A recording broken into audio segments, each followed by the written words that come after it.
Boche gold and diamonds. Buy now, pay later. സംസ്ഥാനത്തെ ആദ്യ അതിദാരിദ്ര്യമുക്ത നഗരസഭയായി ഷൊർണൂരിനെ പ്രഖ്യാപിച്ചു. നഗരസഭാ പരിധിയിൽ അതിദരിദ്ര പട്ടികയിലുണ്ടായിരുന്ന 99 കുടുംബങ്ങളെയും അതിദാരിദ്ര്യത്തിൽ നിന്ന് മോചിപ്പിച്ചാണ് നഗരസഭ ഈ നേട്ടം കൈവരിച്ചത്.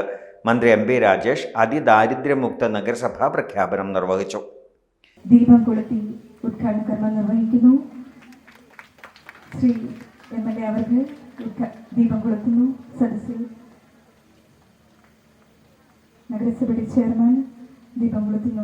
വേദിയിൽ അതിദാരിദ്ര്യമുക്ത നഗരസഭയായി ഞാൻ പ്രഖ്യാപിക്കുകയാണ്. അതോടൊപ്പം കുടുംബശ്രീയുടെ ദേശീയ നഗര ഉപജീവന ദൗത്യം പദ്ധതിയിൽ ഉൾപ്പെടുത്തി 2 കോടിയിലധികം രൂപ ചെലവിൽ നിർമ്മിച്ച അഭയകേന്ദ്രത്തിന്റെ ഉദ്ഘാടനവും സന്തോഷത്തോടെ നിർവഹിച്ചതായി ഞാൻ അറിയിക്കുന്നു. ലോകത്തിനു മുമ്പ് ഇങ്ങനെയൊരു ശ്രമം നടത്തിയ ഒരു രാജ്യമേ ഉള്ളൂ, അത് ചൈനയാണ്. പിന്നെ കേരളത്തിലാണ് അത്തരമൊരു അതിസാഹസികമായിട്ടുള്ള ലക്ഷ്യം നിശ്ചയിച്ച് പ്രവർത്തനം നടത്തുന്നത്. തദ്ദേശ സ്ഥാപനങ്ങളുടെ നേതൃത്വത്തിൽ അതിനു വേണ്ടിയിട്ടുള്ള വിപുലമായ പ്രവർത്തനം നടന്നു. കുടുംബശ്രീയാണ് ആദ്യം സർവേ നടത്തി അതിദരിദ്ര കുടുംബങ്ങളെ കണ്ടെത്തിയത്. 64,006 കുടുംബങ്ങൾ കേരളത്തിലാകെ അതിദരിദ്രരാണ് എന്ന് നാം കണ്ടെത്തി. ഇത് കേന്ദ്രത്തിന്റെ കണക്കുമായിട്ടും ഒത്തുപോകുന്നതായിരുന്നു. ആ 64,006 കുടുംബങ്ങൾക്കും വേണ്ടി തദ്ദേശ സ്ഥാപനങ്ങൾ പ്രത്യേകം മൈക്രോ പ്ലാനുകൾ തയ്യാറാക്കി. ആ മൈക്രോ പ്ലാൻ കഴിഞ്ഞ 4 വർഷമായി നടപ്പാക്കിക്കൊണ്ടിരിക്കുന്നു. അതിലൂടെ ഇപ്പോൾ 50,000-ത്തിലധികം കുടുംബങ്ങളെ കേരളത്തിലാകെ അതിദാരിദ്ര്യത്തിൽ നിന്ന് മോചിപ്പിച്ചു. വീടില്ലാത്ത 5 കുടുംബങ്ങൾക്ക് നഗരസഭ വീടൊരുക്കി. വീടും സ്ഥലവുമില്ലാതിരുന്ന 4 കുടുംബങ്ങൾക്ക് ഡോക്ടർ CM നീലകണ്ഠൻ മനസ്സോടിത്തിരി മണ്ണ് പദ്ധതി വഴി നൽകിയ 25 സെന്റ് ഭൂമിയിൽ ഫ്ളാറ്റ് നിർമ്മിക്കാനുള്ള നടപടികളും സ്വീകരിച്ചു.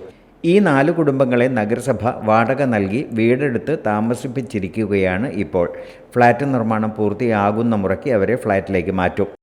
സമ്പൂർണ്ണ മാലിന്യമുക്ത നഗരസഭയായും സമ്പൂർണ്ണ ഡിജിറ്റൽ സാക്ഷര നഗരസഭയായും നേട്ടം കൈവരിച്ചിട്ടുണ്ട് ഷൊർണൂർ. നഗരസഭ അഭയകേന്ദ്രവും മന്ത്രി ഉദ്ഘാടനം ചെയ്തു.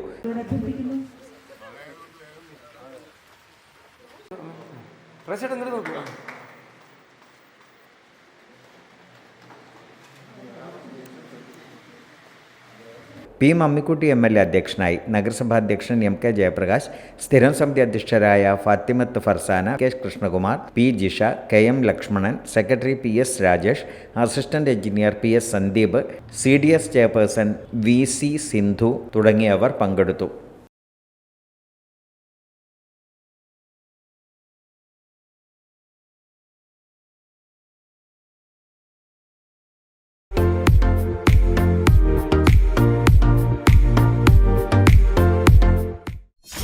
.view ന്യൂസ്, കാഴ്ചകളാണ് ലോകം, കണ്ടു തുടങ്ങുക.